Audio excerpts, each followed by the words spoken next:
عمرك جربت تسمع صوتك في تسجيل وتقول مين ده؟ ده أكيد مش أنا، ليه صوتي مختلف قوي عن اللي متعود عليه؟ طب ما تقلقش، إحساسك ده طبيعي جدا وكتير من الناس بيحسوا نفس الحاجة، لكن السؤال هو ليه صوتك في التسجيل بيبقى غريب؟ ولو غريب ليك، هل هو فعلا غريب للناس؟ خلونا ندخل في التفاصيل ونفهم الموضوع ده مع بعض.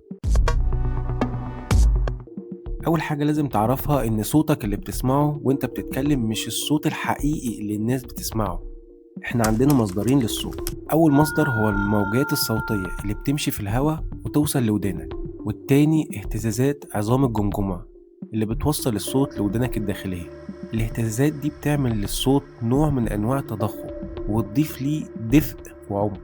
صوتك اللي انت متعود عليه بيبقى ادفى واعمق، لكن لما بتسمعه في تسجيل الصوت ده بيعدي من السماعات وبيوصل لودانك عن طريق الهواء، فبيبقى ارفع واعمق. وهنا بيحصل التباين اللي بيخليك تحس انك غريب. غير الجانب العلمي، في كمان جانب نفسي. احنا كبشر بنحس بكل حاجة متعودين عليها، فلما تسمع صوتك بشكل جديد عقلك بيترجم ده كأنه شيء غريب أو غير مريح. وكمان في حاجة اسمها تأثير الهوية. الصوت بالنسبة لأي شخص جزء من شخصيته، فلو سمعته بشكل مختلف تحس كأنك مش انت، زي كأنك بصيت في مراية وشفت وش غير وشك. طب استنى، هل معنى كده ان صوتك في التسجيل وحش؟ لا طبعا. الحقيقة ان الناس بتسمعك مش بتشوف اي مشكلة في صوتك، لان ده الصوت اللي هم متعودين عليه طول الوقت. يعني صوتك في التسجيل هو صوتك الحقيقي بالنسبة لكل الناس حواليك. احنا اللي بيبقى عندنا حساسية زيادة تجاه صوتنا، وده بسبب التعود والتوقعات المسبقة اللي جوه دماغك. طب ايه الحل؟ ازاي نتقبل صوتنا؟